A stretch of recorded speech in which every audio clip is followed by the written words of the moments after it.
কবিতা পড়ব এখন। প্রথম কবির নাম প্রিয়ব্রত দত্ত। যন্ত্রণা একা দাঁড়িয়ে। নেভা রোদ্দুর শঙ্খচিল, অরণ্যের গভীরে বুনো হাঁসের খিদে। মেঘে মেঘে ঘর্ষণ, আস্ত এক সঙ্গম। পাথর খাদানে বিস্ফোরণ, কিছু ব্যথা, কিছু সংলাপ, ক্রমশ টুকরো টুকরো আকাশ। যন্ত্রণা একা দাঁড়িয়ে, উড়ে যায় মেঘ, দগ্ধ গোধূলি শ্রাবণ। যে পথে মেঘরাঙা পাখি ছড়িয়েছে পালক, কিছু স্বপ্ন, সে পথে পরাগরেণু ব্যর্থ সঙ্গম, অপুষ্পক আশ্লেষ। ভীষণ শীত, শঙ্খ লাগা সময়, ধূসর রঙের সঙ্গম, এক অন্য অভিমান। যন্ত্রণা দাঁড়িয়ে একা।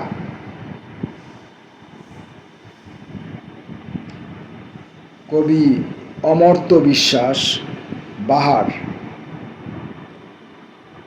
মনীষীকে পাশে চাই, আলো আলো সঙ্গ পেতে অনুগামী সেজে থাকি তাই। ভীষণ মানায় যাতে তেমন ভাবেই আচরণ ভাঙি গড়ি। অভিনয় সত্য হলে কত না বাহার জাগে, শুধু আমি মিথ্যে হয়ে পড়ি। কবির নাম উমা মণ্ডল। স্কেচ থেকে মৃত রেখা। এইবার থামো, বলেছিল আদি ও ঈশ্বর, শোনেনি। বরফ ঢাকা জীবাশ্মের শত শত কথা, শীত শীত রাতে খুব মদিরায় নুপুরের চলে যাওয়া। ও পথ মেয়েটি হেঁটে যায়, টলমল করে, দেখো রাস্তা শিখে গেছে শুকিয়ে যাওয়া খই থেকে। আদিম পাহাড়ে বন্যা পাপ গোধূলির থেকে, রাত করে অন্ধ বাঁশি বেজে ওঠে। কাঙালিনী উপবাস, কিছু খাবে না, শুধু জীবের উপরে নিয়ে বসে থাকবে মৃত ফল। ঠিকঠাক বীজ থেকে আয়ু রেখা খসে গেছে। অযথা পেন্সিল দিয়ে ঘেরা জনপদ, ঘষে ঘষে চামড়া খুলে যায়, নগ্ন পায়ে মৃত্যু ঢোকে।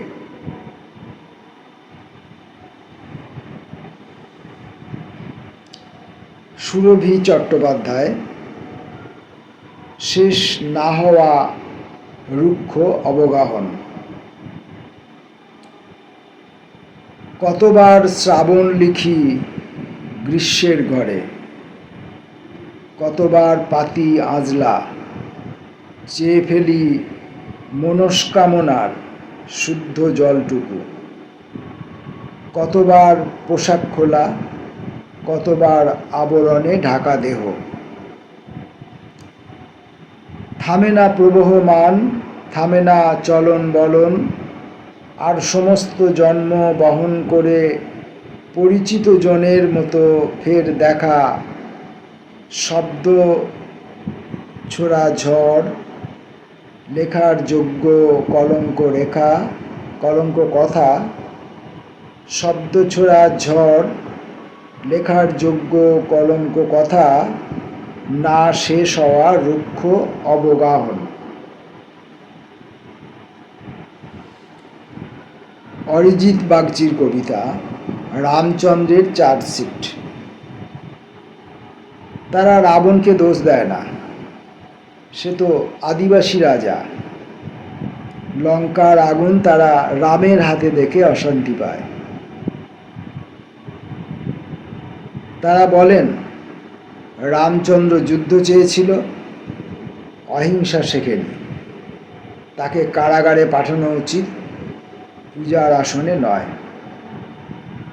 তাদের ইতিহাসে রাম এক দাগী আসামি।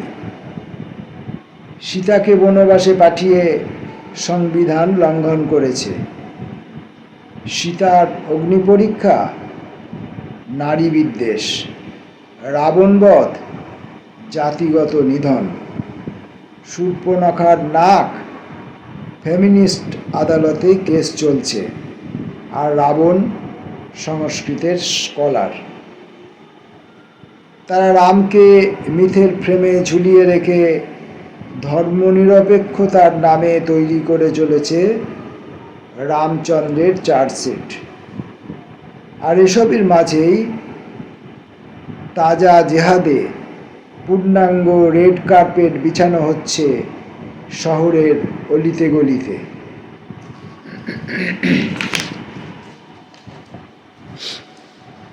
পরের কবির নাম সুশোভন দত্ত, অবগাহন। শীর্ণ হাত বেজে উঠলে কেঁপে ওঠো তুমি।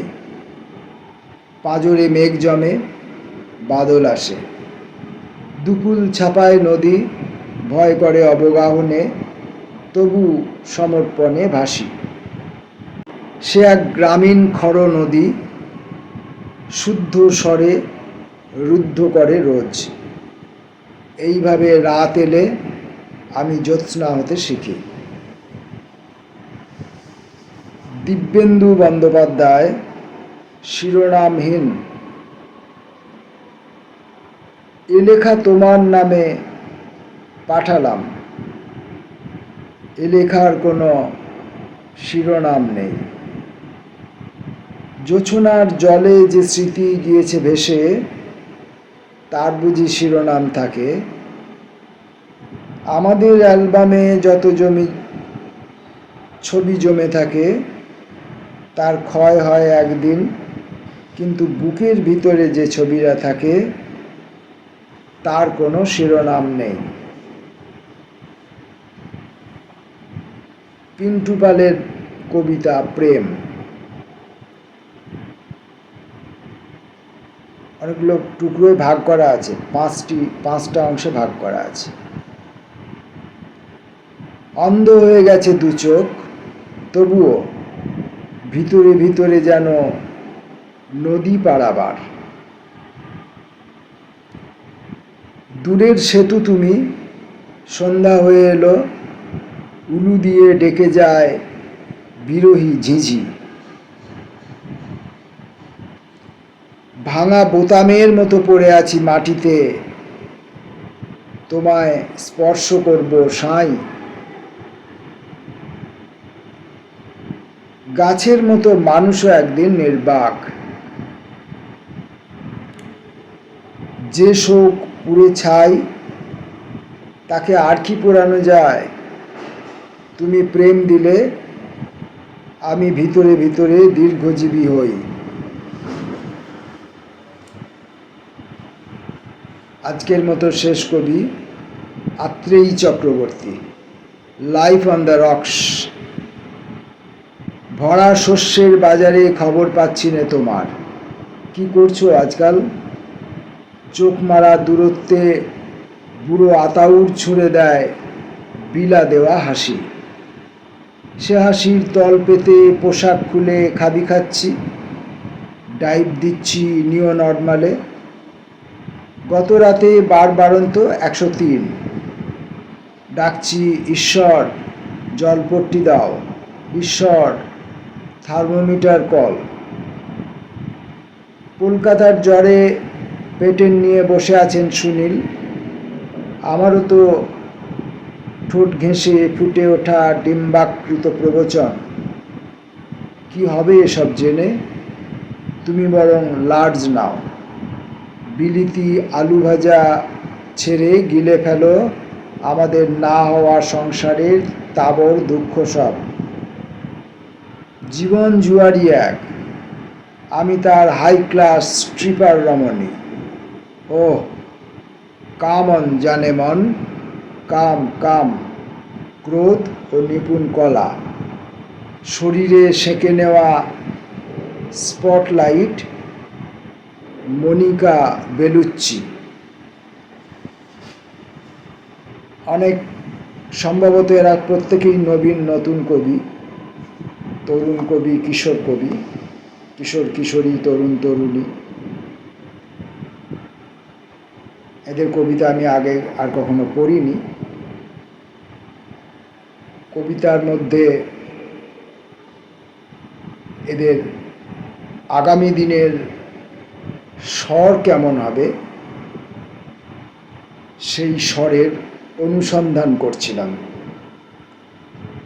নিশ্চয়ই এদের আগামী দিনের পরিণত স্বরের নতুন নতুন কবিতা পড়ার সুযোগ পাব। নমস্কার।